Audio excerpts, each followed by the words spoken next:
তন্ত্র জিনিসটা কি? তান্ত্রিক মতে যারা পুজো পাঠ করেন সংসার ধর্ম সমস্ত বিসর্জন করতে হয়। তন্ত্র সাধনা যেটা বলছি আমরা, সেটার জন্য একজন গুরু লাগে।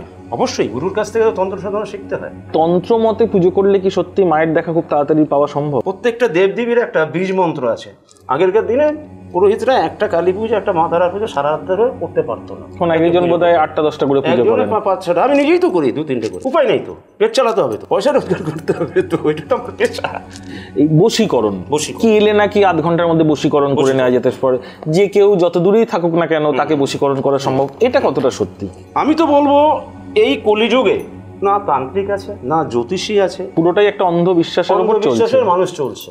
আপনি যখন রাত্রি 11টা-12টার সময় ঢুকবেন শ্মশানে, সেই তান্ত্রিককে আপনি দেখতে পাবেন সেই লুঙ্গি পরে বোতলে নিয়ে সামনে বোতল করে দিচ্ছে। মায়ের কারণ তারা পান করছেন, সেহেতু তাদের একটা লাইসেন্স আছে। সেটা কতটা সত্যি? সেটাই তো সত্যি, সেটা তো অবশ্যই সত্যি। কারণ তো খেতেই হয়, প্রত্যেকটা দেবদেবীর একটা স্তোত আছে, স্তোতপাঠ করতে হয়। কি করবো, আমার বউ পালিয়ে গেছে, 7 দিন হলো বউ আসছে না, তাই এসছি অনেক কষ্টে মার কাছে, যদি বউ ফিরে আসে। ওইভাবে মা দেখবে না, এভাবে বলছে তোকে পাথর ধারণ করবে। তারাপীঠ শ্মশান বলতেই প্রথমেই আমাদের মাথায় আসে ভূত বা ভৌতিক কিছু ঘটনা। শ্মশানে আমি কোনোদিন ভূত দেখিনি। হ্যাঁ, মানুষ থাকলে ভূত থাকবে, ভূত থাকলে মানুষ থাকবে। তার মানে আপনি এটা দাবি করছেন যে ভূত আছে? শান্তি সস্তার মানে শিবের 3টে মূর্তি তৈরি করতে, শিবলিঙ্গ, ওটাকে পুজো করতে। ভূত কোনো মানুষকে ধরে কেন? মানে যেহেতু কোনো একটা মাধ্যম দরকার তার কথা বলার জন্য বা কিছুর জন্য। যারা লোক ঠকায়, লাভ লোলসা থাকবে, এদেরকে ভূতে ধরে। এখন শহরে ভূত আছে এই ডাক্তারবাবু, উকিল, প্রমোটার, এরা নিজের স্বার্থ কায়েমের জন্য, ব্যবসা বাড়ানোর জন্য ঘন ঘন তারাপীঠ দৌড়ায়। আপনি যদি আমাদের দর্শকদের উদ্দেশ্যে একটা মায়ের গান শোনান। তারাপীঠের মাটিতে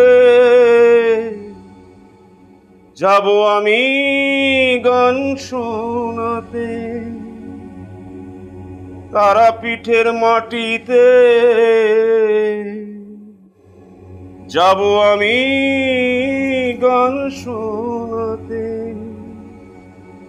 তারাপীঠের ওই মাটিতে যাব আমি গান শোনাতে। বল সকলে তারা তারা নাম, বলো তারা নাম, বলো তারা নাম, বলো তারা নাম, বলো তারা নাম। নমস্কার, আজকের এপিসোডে আমরা আমাদের সাথে পেয়ে গেছি প্রখ্যাত তান্ত্রিক শম্ভু শাস্ত্রী মহাশয়কে। নমস্কার। আচ্ছা, প্রথমেই আমাদের দর্শকদের জন্য আপনার কাছে আমি জানতে চাইব, এক কথায় তন্ত্র জিনিসটা কি? তন্ত্র জিনিসটা হচ্ছে তান্ত্রিক মতে যারা পুজো পাঠ করেন এবং তন্ত্র মতে পুজো হয়। তন্ত্র শেখা প্রচণ্ড কঠিন, সবাই তন্ত্র সাধক হতে পারে না, ঠিক আছে? তা তন্ত্র সাধনা করতে গেলে সংসার ধর্ম সমস্ত বিসর্জন করতে হয়, এই শ্মশানে পড়ে থাকতে হবে, ঠিক আছে? গুরুর আগে অনুমতি নিতে হবে। মানে এইটুকু বুঝলাম যে তন্ত্র মতে পুজো করতে গেলে বা তন্ত্র সাধনা যেটা বলছি আমরা, সেটার জন্য একজন গুরু লাগে। অবশ্যই গুরুর কাছ থেকে তন্ত্র সাধনা শিখতে হয়। আচ্ছা, যেরকম বশিষ্ঠ মুনি এই তন্ত্র সাধনা জানতেন না, উনি ব্রহ্মার মনুষ্যপুত্র বশিষ্ঠ মুনি ব্রহ্মার সাধনা করে, কেমন ব্রহ্মার কাছে বর চেয়েছিল যে মা তারার দর্শন পাওয়ার জন্য। বলে আমার ক্ষমতার বাইরে, তো আমি কী করে পাবো মা তারার দর্শন?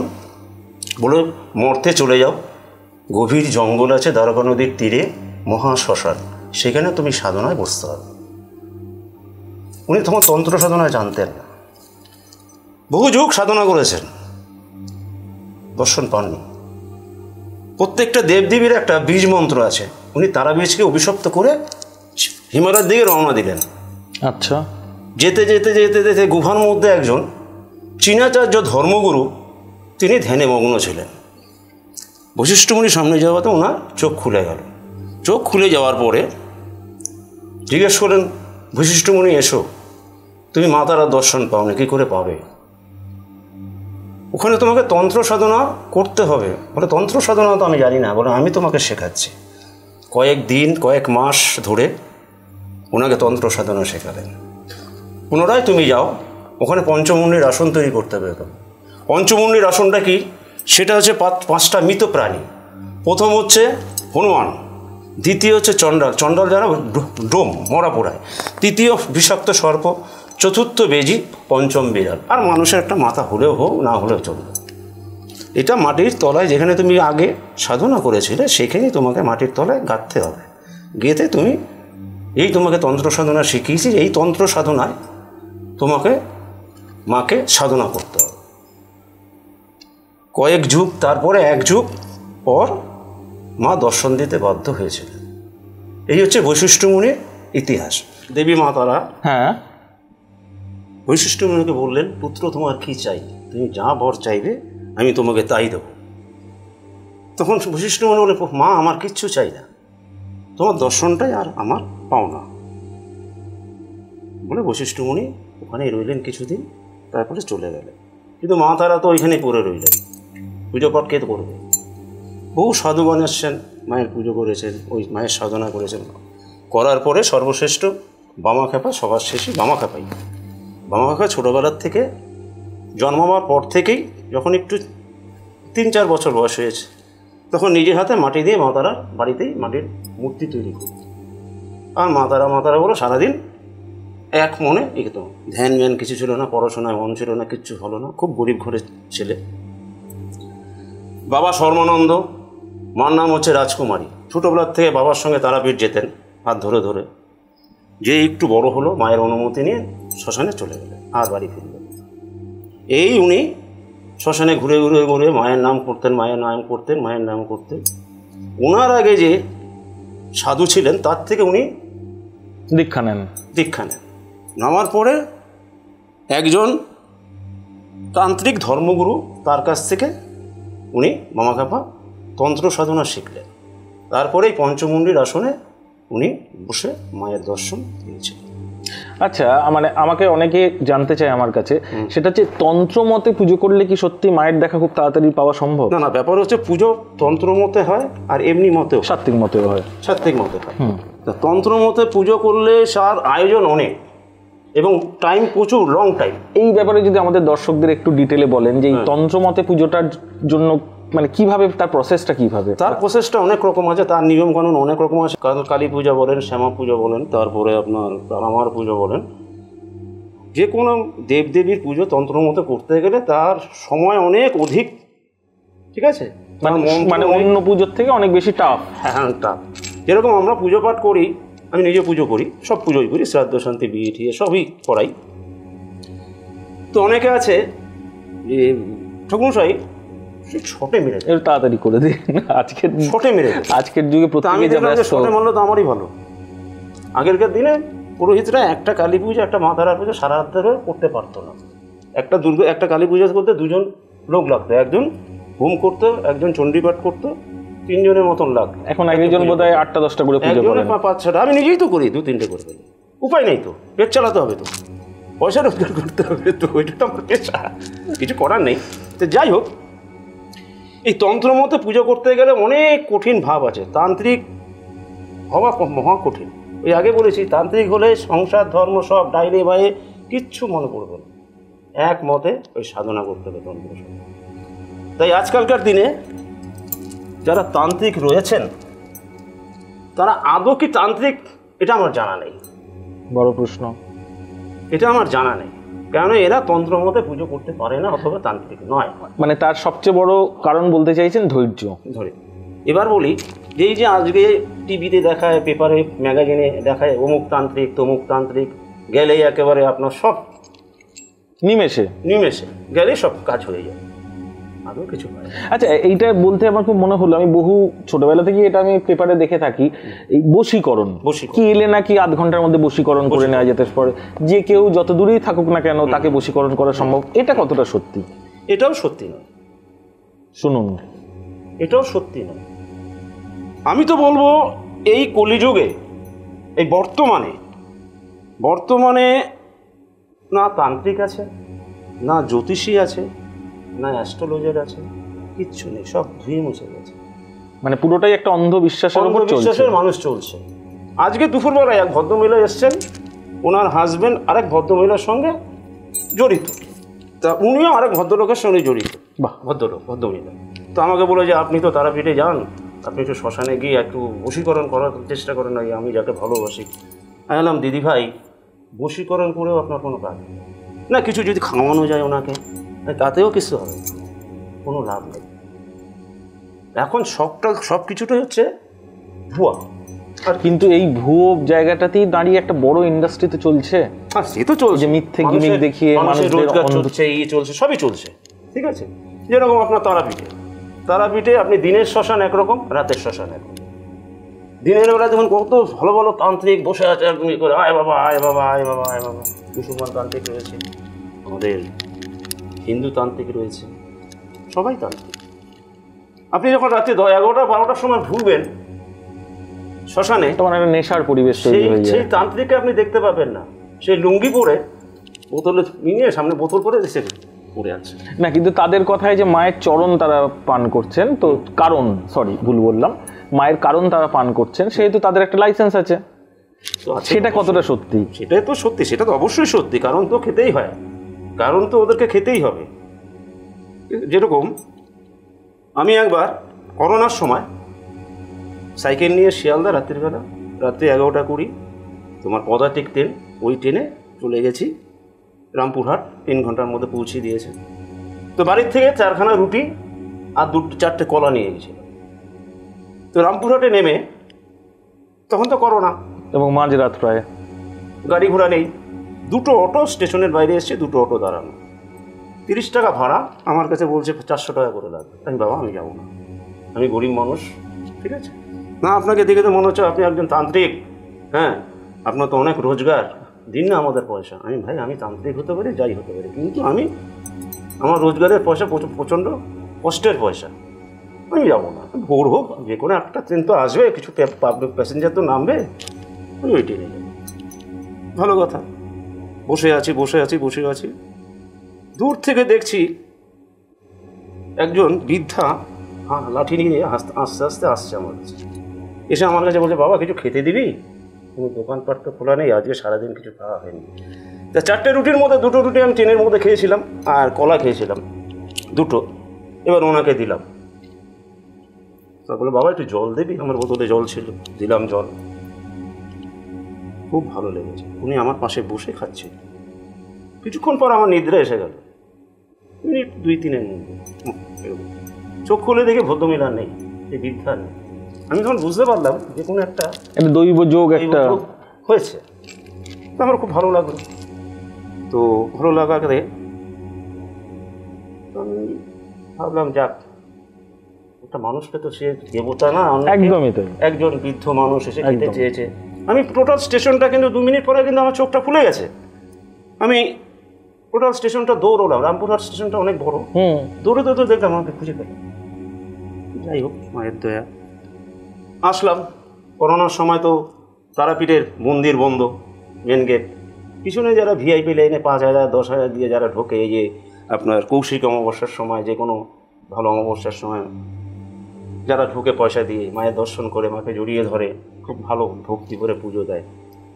তো সেখান থেকে ঢোকার একমাত্র যারা পুরোহিত ওখানকার, তারাই ঢোকে। তো আমাকে দেখে মনে করলো দৌড়াও, আমিও পুরোহিত ওখানকার, গিয়ে পুজো পাঠ করলাম। শ্মশানে আসলাম, বামদেবের চরণে বামদেবের স্তোত্রপাঠ করলাম, মা তারা স্তোত্রপাঠ। প্রত্যেকটা দেবদেবীর একটা স্তোত আছে, স্তোত্রপাঠ করতে হয়। তো স্তোত্রপাঠ করার পরে আমি হাঁটতে হাঁটতে আসছি, একটু গুমটির মধ্যে আর মুসলমান তান্ত্রিক, সে অনেক এই পাথর নিয়ে বসে আছে, পাশে আর একটা চেলা বসে আছে।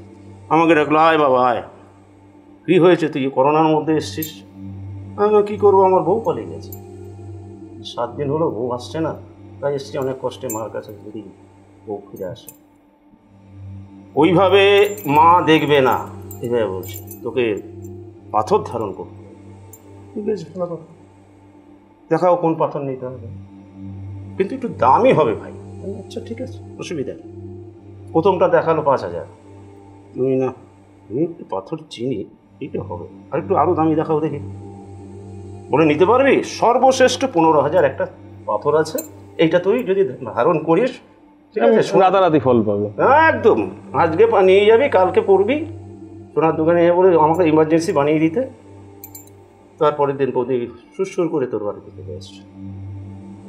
বাবা এই পাথরগুলো আমার একটাও কাজে লাগে, এই পাথর চিনিস? আগে বললাম পাথর চিনি। তার আগে উনি আমাকে চা বিস্কুট খাইয়েছে, লাল চা বিস্কুট খাইয়েছে। কোত্থেকে নিয়েছে, কোন দোকানে পেয়েছে ভগবান জানে, ওই জেলাকে দিয়ে। বললাম যে এই পাথরে আমার হবে না ভাই। বাবা আমি চললাম। সে তো রেগে মেগে অস্থির, আমার পয়সা চা খেয়ে গেলি তুই। আমি শোনো, আমার বাড়ি কলকাতা, বড় বাজারে এই পাথরগুলো 25 টাকা 50 টাকা, তুমি আমাকে মুরগি বানিয়ে দিচ্ছ। আরে আমি একটুখানি কিছু জানি, আমি একটু তন্ত্র সাধনা জানি, আমি একটু মা তারা সাধনা করি, মনে হয়েছে তাই চলে এসছি। আমার বউ পালায়ও রে, কিছুই হয়নি।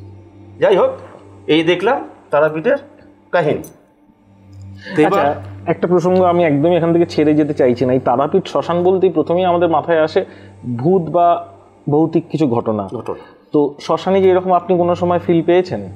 শ্মশানে আমি কোনোদিন ভূত দেখিনি, তবে ভূত যদি কাউকে ধরে, হ্যাঁ, মানুষ থাকলে ভূত থাকবে, ভূত থাকলে মানুষ থাকবে। ভূত একটা অপমৃত্যু, মারা গেলে যার দেহ পুরানো হয়নি, যার দেহ কবর দেওয়া হয়নি, আমরা হিন্দুরা পড়ি, শ্মশানে নিয়ে পুড়িয়ে দিই। আবার মুসলমান এবং খ্রিস্টানরা মাটির তলায় কবর দেয়। তাহলে এই যে আমাদের অস্থির কথাটা বলছি, অস্থি জিনিসটা, অস্থি অর্থাৎ আমাদের নাভি, এই অস্থিটা আমরা হিন্দুরা ভাষায়, আর যেটাকে বলা হয় অস্থি বিসর্জন আর কি। হ্যাঁ, অ্যাকচুয়ালি নাভিটা থাকে, নাভিটা পড়ে না বলে, ওটা অগ্নিতে পড়ে না। তো ওটার মধ্যে মানুষের প্রাণ থাকে, ওটাই যখন অস্থিটাই থেকে প্রাণটা বেরোয় মানুষের। কিন্তু মুসলমানদের যে মাটিতে কবর দেয় তাদের তো অস্থি আছে, এবং তার পুরো বডিটাও থাকে, বডিটা থাকে, খ্রিস্টানদেরও থাকে। তাহলে অস্থি পোড়ানোও যায়, না পোড়ালেও হয়। কিন্তু তার মধ্যে একটা কথা আছে, যেহেতু আমরা হিন্দু, আমাদের যে ধর্মের নিয়ম যে অস্থিটা জলের মধ্যে গঙ্গাতে ভাসিয়ে দিতে হবে, এটা আমরা করে থাকি। এই অস্থি নিয়ে আমি এক জায়গায় গেছিলাম, কারণ হচ্ছে একটি ছেলেটি 3টে মা। আচ্ছা, বাবা 3টে বিয়ে, 2জনে উড়িষ্যায় মারা গেছে, 1জন আমাদের এই কলকাতায় মারা গেছে। তো ছেলেটি হঠাৎ দেখে আমার কাছে এসছে যে আপনি তো অনেক কিছু জানেন, তো বাড়িতে তো থাকতে পারছি না, তুমি কদিন ধরে? বলে আমার মাকে, আমার 3 মা, ছোটো মাকে শ্মশানে ওই একটু পচে গোলার মতন হয়ে গেছিল, কোনো রকমে শ্মশানে 2 বন্ধু মিলে শ্মশানে রেখে চলে এসছে। আচ্ছা, মানে দাহ করেনি, শ্মশানে কোনো রকমে রেখে লাইনে রেখে চলে এসছে। আচ্ছা, তো এবার লাইনের পর লাইন আসছে, এবার যারা পোড়ায় তারা দেখছে এই বাড়ির লোক কোথায়, এই বাড়ির লোক কোথায়, ওরা লাভারেস হিসাবে পুড়িয়ে দিয়েছে। ওই অস্থিটা আর ভাসানো হয়নি, ওরা ওটাকে এমনি ফেলে দিয়েছে। কেন? বাড়ির লোক পায়নি, পয়সা অস্থি নিলে, নাবি নিলেই পয়সা দিতে হবে। এটা আমি পরে জানতে পেরেছি, যেদিনকে ওদের বাড়িতে আমি শান্তি সস্থান করতে গেছি। এই শান্তি সস্থান করতে আমি বললাম যে ঠিক আছে, তুমি এক কাজ করো, তোমার বাড়িতে একটা শান্তি সস্থান করো, যেহেতু তোমরা ভয় পাচ্ছ বা ঘরে টিকতে পারছো না, থাকতে পারছো না, মানে গভীর রাত হলে দরজা লাথালাথি সব চলছে, ফ্যান সুইচ দিচ্ছে না, ফ্যান চলছে। এগুলো সত্যি? এটা সত্যি, এটা আমি নিজে করেছি, উপভোগ করেছি। আচ্ছা, তো সেই বাড়িতে যখন আমি শান্তি সস্থান শুরু করলাম, তারপরে শান্তি সস্থান মানে শিবের 3টে মূর্তি তৈরি করতে, শিবলিঙ্গ, ওটাকে পুজো করতে 4জন পুরোহিত লাগে, 1জন তান্ত্রিক লাগে, আমি তান্ত্রিক, আর 3জন পুরোহিত নিয়ে গেছিল। 1028টা তুলসী পাতা লাগে, আর বেলকাঠ 5 কেজির থেকে শুরু, 20 কেজি 25 কেজি 30 কেজি যতটা পারে, ধুনা 2 কেজি 3 কেজি, তারপরে কর্পূর, তারপরে সাদা সরষা। এটা হচ্ছে শান্তি সস্থান। এই শান্তি সস্থান যখন আমি শুরু করি, আচ্ছা আপনি যদি এই সুইচটা, যদি ফ্যানের সুইচটা যদি না দেন, ফ্যানটা চলবে? সম্ভব নয়। যজ্ঞ আরম্ভ হয়েছে, আগুন অন্তত 9 করে 2 ফুট উঠছে, অত কাঠফাট ঘরের মধ্যেই হচ্ছে, ধোঁয়া উঠতে উঠতে হঠাৎ দেখি ফ্যানটা ঘুরছে, আর ধোঁয়াগুলো ফ্যানের সঙ্গে গোল্লা হয়ে যাচ্ছে। আমি বললাম তোমরা কি সুইচ দিয়েছো? বলে না, আমি বলছিলাম সুইচটা দেওয়া হয়নি। এবার গোল্লাটা হয়ে আস্তে আস্তে আস্তে আস্তে আস্তে আস্তে উনি যেখানে বসে থাকতেন সিঁড়ির মধ্যে, ওইখানে পাকিয়ে রয়েছে। তারপরে আমি আরও এই তন্ত্র মতে যজ্ঞ শুরু করলাম, করার পরে দেখলাম আস্তে আস্তে ধোঁয়াটা ওই জানলাটা কেটে গেল। সব শেষ হলো। দুদিন পরে সে দৌড়ে এসে বলছে, সমুদ্র আর কোনো ভয় নেই, ভয় থাকবে। কিন্তু অসুস্থ হয়ে গেলাম আমি যখনই রাতেরবেলা খাওয়া দাওয়া করে শুতে যাই, সচোখে দেখছি সেই ভদ্রমহিলা এইটুক, মানে যখন মারা গেছে না এইটুক হয়ে গেছে, মুখটা কি বলবো ছাগলের মুখের মতন হয়ে গেছে। সে দূরের থেকে আমার চেয়ারের মধ্যে বসে আছে। তুই আমার কেন শান্তি সস্থান করালি? আমি ওদেরকে হারে হারে টেরেকে আমার অস্থি ভাষায় নিয়ে ও আমার দেহটা শ্মশানে ফেলে রেখে চলে এসছে পারি। আমি তখন দেখুন মা, লোককে বাঁচানো দরকার, মারা দরকার, অপরাধ নিও না। এই প্রায় 1 সপ্তাহ দেখেছি, দেখার পরে আস্তে আস্তে। তার মানে আপনি এটা দাবি করছেন যে ভূত আছে? কেন ভূত থাকবে? মানুষ, আগে বললাম যে মানুষ থাকলে ভূত আসবে, ভূত থাকবে। আর ভূত যাকে ধরবে, ভূত কোনো মানুষকে ধরে কেন? মানে যেহেতু কোনো একটা মাধ্যম দরকার তার কথা বলার জন্য বা কিছুর জন্য। ভূত মানুষকে ধরে কেন? এই কারণ হচ্ছে, ধরুন এমন একটা জায়গা দিয়ে সে যাচ্ছে, কোন ব্যক্তিকে ভূত ধরে? মিথ্যে কথা কম বলে, যারা মানুষ ঠকায় না তাদেরকে ভূত ধরবে না। ভূত কাদের ধরবে? যারা লোক ঠকায়, লাভ লোলসা থাকবে, এদেরকে ভূতে ধরে। আবার কিছু ভালো মানুষকে ভূতে ধরে। এরকম এখন শহরে ভূত নেই, এই ইটকাট পাথরের শহরে। হ্যাঁ, ইটকাট পাথরের শহর ভূত নেই। এখন শহরে ভূত আছে এই ডাক্তারবাবু, উকিল, প্রমোটার, এরা নিজের স্বার্থ কায়েমের জন্য, ব্যবসা বাড়ানোর জন্য ঘন ঘন তারাপীঠ দৌড়ায়, গিয়ে মাকে জড়িয়ে ধরে, ওই যে ভিএপি লাইনে যায়। আমার এক জজমান হঠাৎ কৌশিক অমাবস্যার দিন রাতে ফোন করছে, সমু কি বলছে, এই তারাপীঠে এসছি, 15,000 টাকা করে হোটেল নিয়েছি, 3 দিন থাকবো, 45,000 টাকা। তাই পুজো পাঠ দিয়ে টোটাল 3 দিন পরে যখন বাড়িতে ফিরেছে, তখন আবার ফোন করে এসে বলছে যে নাই 1.5 লাখ টাকা খরচা হয়েছে। মা সন্তুষ্ট হয়েছেন না? হ্যাঁ, হয়ে গেল। কথাই আছে, কৃষ্ণ কেমন যার মনে যেমন, যেভাবে যে খরচা করতে পারে সেও বিশাল প্রমোটার। তা ভূত কেন মানুষকে ধরে? আমি একবার রাস্তা দিয়ে আসছি, রাত্রি গভীর রাত, অমাবস্যা। কোন জায়গায়? রাস্তাটা হচ্ছে আপনার এই বাঙ্গুর হসপিটালটা আছে না? আচ্ছা, টালিগঞ্জ। বালিগঞ্জ বাঙ্গুর হসপিটালের থেকে একটু আগে গেলে যেখানে ট্রামটা ঢুকতো, এখন তো ওখানে তো একটা কবরস্থানও আছে। কবরস্থানটা হচ্ছে এই আরো ভেতরে, তার আগে ওই রাস্তাটা বড় অন্ধকার ছিল। আজকের কথা না, আজ থেকে প্রায় নাই করে 22-23 বছর আগের কথা। তখন ওইসব রাস্তাগুলো অন্ধকারই ছিল, লাইট ছিল না। তা আমি আসছি, যাচ্ছি, সাইকেল ছিল, সাইকেল নিয়ে যাচ্ছি, সিমেন্টের রাস্তা, উপর থেকে একটা বিশাল পাথর পড়লো আমার সাইকেলের সামনে। তো আমার কাছে টর্চ ছিল, টর্চ দিয়ে দেখছি না, কোনো পাথর তো নেই। এত জোরসে আওয়াজ হলো, কি ব্যাপার? অনেক খুঁজে দেখলাম ওটা নারকোল। অথচ কোনো নারকোল গাছ নেই রাস্তার ধারে।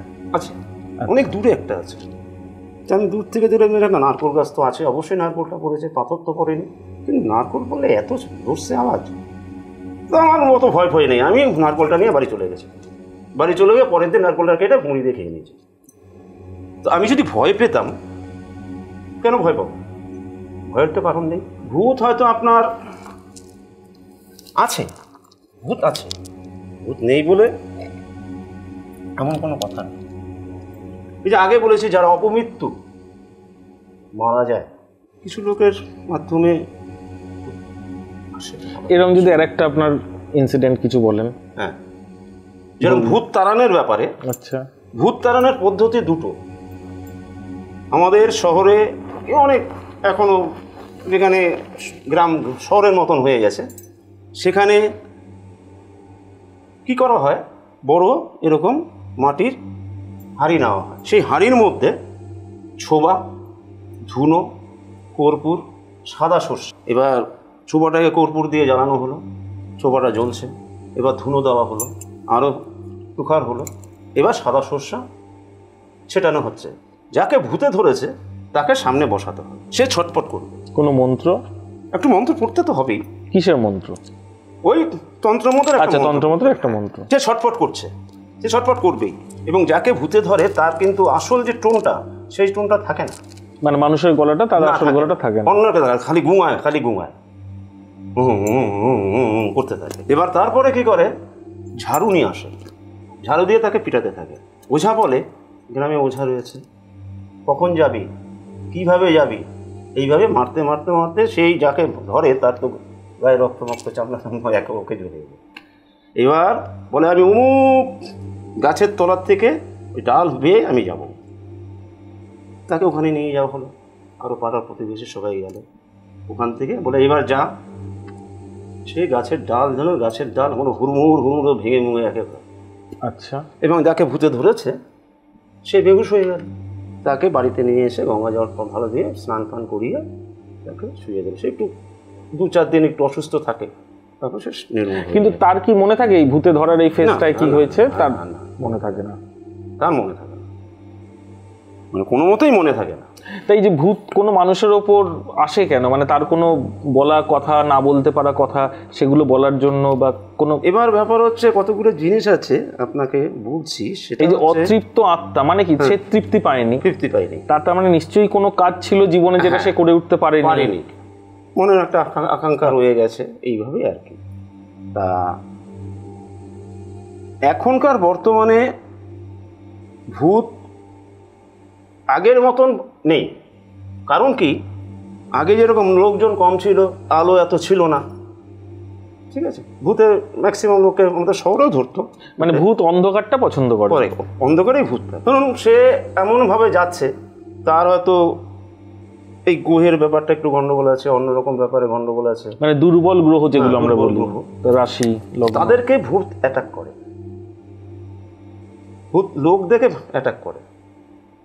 এবং যখন আমরা যেরকম আমাদের শহরে কিংবা যা শহর আর গ্রাম মিলে যেখানে এখন একটু মানে শহর ভাব, সেখানে ওই যে ভূত তাড়াতে গেলে কী করতে হয়, ওই যে ঝাড়ু মারার ব্যাপারটা থাকে না। তখন আমি প্রথমে বললাম না যে শান্তি সস্তান, এই শান্তি সস্তান সকাল থেকে আরম্ভ করতে হয়, রাত্রি 12টা পর্যন্ত শেষ করতে হয়।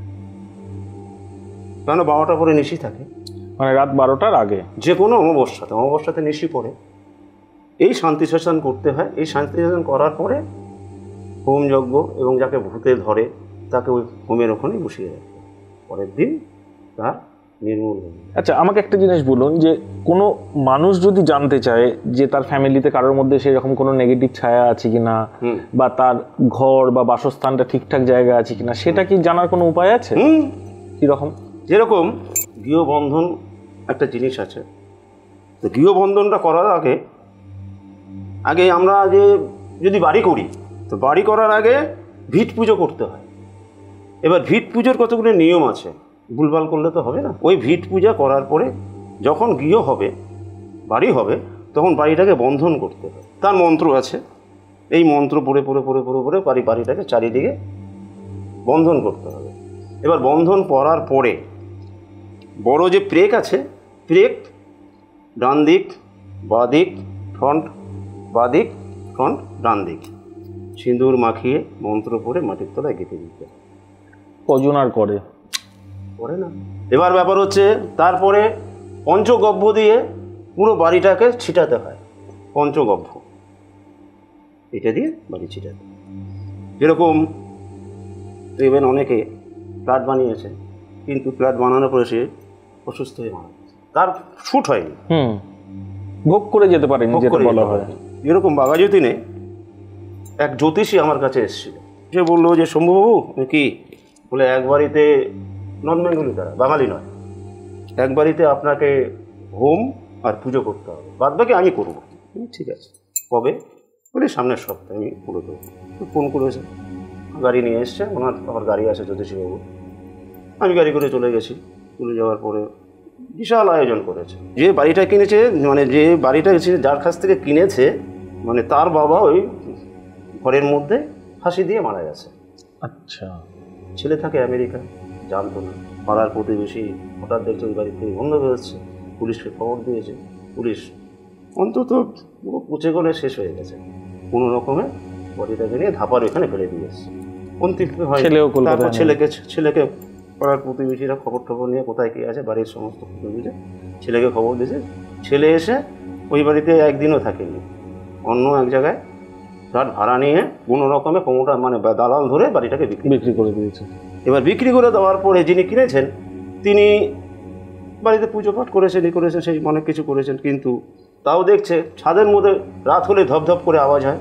যেই ঘরে উনি মারা গেছেন সেই ঘরে দরজা ভেজিয়ে দিয়ে ওই ঘরে ওরা ঘুমোতো, দরজাটা খুলে যায়, সেই জ্যোতিষীর কাছে গেছে। সেই জ্যোতিষ আমাকে বললো এই ব্যাপার। আমি বললাম যে হ্যাঁ যাবো। গেলাম, পুজো পাঠ শেষ হলো। এবার জ্যোতিষীর কাছে জ্যোতিষী করলো, এই না হলো ঘন্টা 3 ধরে উনি কী করলো ভগবান জানে। যার বাড়ি এটা করালাম তার ফোন নম্বরটা আমি নিয়ে এসেছিলাম।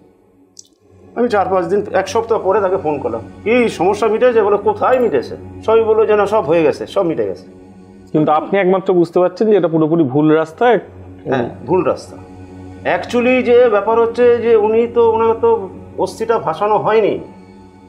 আমাদের হিন্দু মতে অস্থিটা ভাসাতে, মুসলমানের মতে তাদের মাটিতে কবর দিতে হয়, অস্থি ওখানেই পড়েছে। ওদের ধর্ম ওদের ধর্মে, আমাদের ধর্ম আমাদের ধর্মে।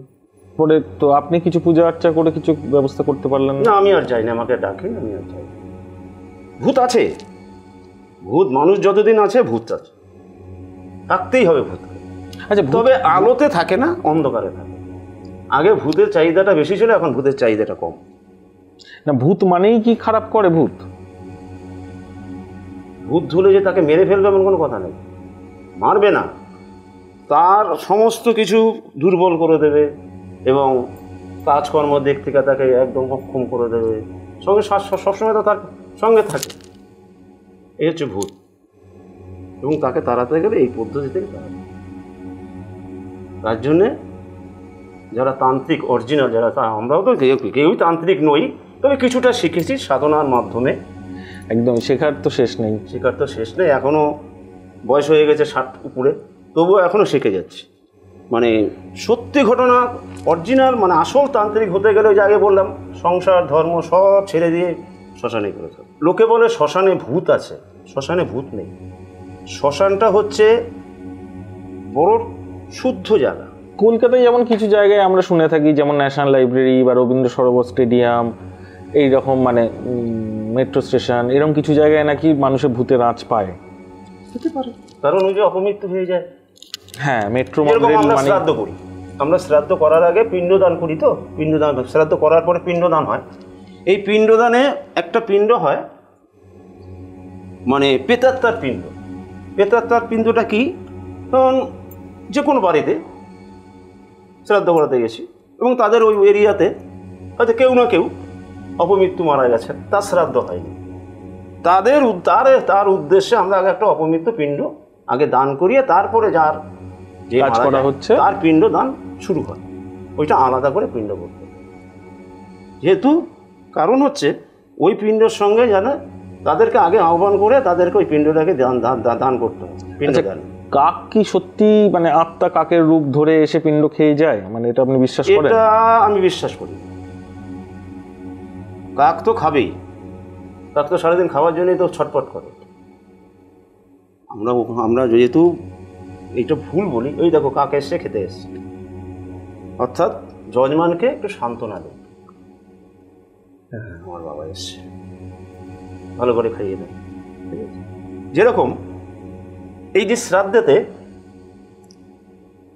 দেওয়া হয়, ভাতসরা দেওয়া হয়, অর্থাৎ শ্রাদ্ধ হয়ে যাওয়ার পরে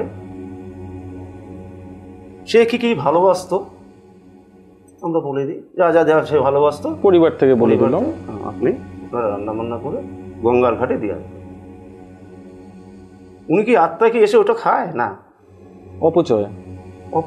1 নম্বর। 2 নম্বর, ওই খাওয়ার জন্যে অনেক ছেলেরা ঘোরাঘুরি করে। ভালো খাবার, একটা মাছের টুকরো, ভালো তরকারি, ডাল, রসগোল্লা, মিষ্টি ফিষ্টি সব দিয়ে দেয়। এবার সে যদি সিগারেট খেতে ভালোবাসে, সিগারেটও দেয় 1 প্যাকেট। ওইটা নিয়ে যেরকম আমাদের সামনে রানীগুটি পুকুর, রোজই 2-3টা ভাতসরা পড়ে। রাত্রি 6টার পরে কিছু ছেলে ওখানে বসে থাকে, আচ্ছা, ওটা নেওয়ার জন্য। তাহলে ওই যে ওটা নেওয়ার জন্য যে ভোরেতে যে মারা গেছে, ওদের তো ভয় নেই। তা আত্মা কি ভূত হয়ে আসে? খুব বড় তথ্য। আত্মা কি ভূত হয়ে আসে? না, ভূত আছে, ভূত আছে। ভূত দূর গ্রামে এখনো ভূত দেখা যায়, শহরে দেখা যায় না। যেখানে আগে বলছি যেখানে অন্ধকার সেখানে ভূত একটুখানি ঘোরাঘুরি করে না। কিন্তু এরকম যে বললেন শহরে কিন্তু এরকম অভিশপ্ত বাড়ি অনেক কানে আসে। হ্যাঁ, অনেক কানে আসে। রাত্রিবেলায় ডিস্টারবেন্স হচ্ছে, ওপর থেকে আওয়াজ আসছে। সেটা ওই যে একদিকে আগে বললাম যে বাড়ি তৈরি করতে গেলে আগে ওই যে ভিট পূজাটা সঠিকভাবে করা প্রয়োজন। একটা আমাদের কোণ হচ্ছে 4টে, পূর্ব, পশ্চিম, উত্তর, দক্ষিণ, কিন্তু না, কোণ হচ্ছে 5টা। একটা ঈশান কোণ আছে, ওই পুজোটা ঈশান কোণ করে করতে হয়। পূবের দিকে করা যাবে না, পশ্চিম দিকে করা যাবে না, উত্তর দিকে করা যাবে না, দক্ষিণ দিকে করা যাবে না। কিন্তু আজকালকার পুরোহিতরা কী করে, ওই দক্ষিণ দিকে করে দেয়, ওই পূব দিকেই করে দেয়, যেহেতু পূব দিকে সূর্য উদয় হয়। তো ঈশান কোণটা কোন দিক? ঈশান কোণটা হচ্ছে ধরুন আপনার এইটা ধরেন সাউথ, অর্থাৎ দক্ষিণ, এটা উত্তর, এটা পূব, এটা পশ্চিম। এবার এই যে পূর্ব দিকের যে মুখটা একটুখানি তেসরা করে বসতে হবে, মানে দুজনের মাঝখানটা। হ্যাঁ, 45 ডিগ্রি অ্যাঙ্গেল, একটুখানি তেসরা করে। ধরেন এইটা এখানে, এটা পূব দিকের মধ্যে রয়েছে, তো এটা যেরকম একটু ঘুরানো আছে, এইটা ঈশান কোণের মধ্যে রয়েছে। সেম কেস পূর্ব দিকেও তাই, ওটা হচ্ছে ঈশান কোণ। আচ্ছা, তাই ঈশান কোণে অ্যাকচুয়ালি ভিট পূজাটা করা ভালো। তারপরে যখন গৃহ তৈরি হয়, সেই গৃহটাকে কী করতে হয়, বন্ধন করতে হয়। এসব তো লোকে করে না, না, কিচ্ছুই করে না। তা কেউ মানে, কেউ মানে না। আগেই বলছে কৃষ্ণ কেমন যার মনে যেমন, যে পাপ করছে সেও ভালো আছে, যে পুণ্য করছে সেও ভালো আছে। ঠিক কথা। অনেকক্ষণ গল্প করলাম আমাদের শাস্ত্রীজির সঙ্গে, অনেক কিছু জানলাম। আর সত্যি কথা বলতে কি, ভূত আছে না ভূত নেই, এই তর্ক বিতর্ক তো চলতেই থাকবে। উনি খুব ভালো গান করেন, মায়ের গান। তো আজকে আমরা আমাদের এই এপিসোড ওনার একটা গান শুনে শেষ করব। আপনি যদি আমাদের দর্শকদের উদ্দেশ্যে একটা মায়ের গান শোনান। আচ্ছা, ঠিক আছে। তারাপীঠের মাটিতে যাব আমি গান শোনাতে, তারাপীঠের মাটিতে যাব আমি গান শোনাতে, তারাপীঠের ওই মাটিতে যাব আমি গান শোনাতে। বল সকলে তারা তারা নাম, বলো তারা নাম, বলো তারা নাম, বলো তারা নাম, বলো তারা নাম, তারা নাম, তারা নাম, তারা তারা নাম। তারাপীঠের ওই মাটিতে যাব আমি গান শোনাতে। বল সকলে তারা তারা নাম, বলো তারা নাম, বলো তারা নাম, বলো তারা নাম, বলো তারা নাম, তারা নাম, তারা নাম, তারা তারা নাম। ও মাটিতে সাধন পিঠে পরম পুরুষ বামা খেপা পেয়েছিল,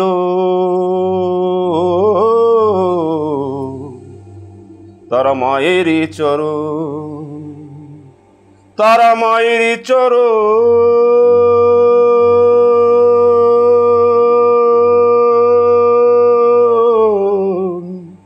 তারা তারা তারা, তারা মায়েরই চরণ।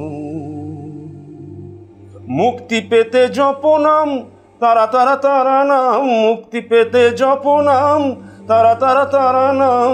ওই নাম জপলে পূর্ণ হবে মনস্কাম, তারা তারা নাম, বলো তারা নাম, বলো তারা নাম, তারা নাম, তারা নাম, তারা তারা নাম। ও শ্মশান আজও আছে, তারা মায়ের অনেক খেপা, ও শ্মশান আজও আছে, তারা মায়ের অনেক খেপা। হেপাদের চরণে জানাই কোটি প্রণাম, তারা তারা নাম, বলো তারা নাম, বলো তারা নাম, বলো তারা নাম, বলো তারা নাম, তারা নাম, তারা নাম, তারা তারা নাম। তারাপীঠের ওই মাটিতে যাব আমি গান শোনাতে। বল সকলে তারা তারা নাম, বলো তারা নাম, বলো তারা নাম, বলো তারা নাম, বলো তারা নাম, বলো তারা,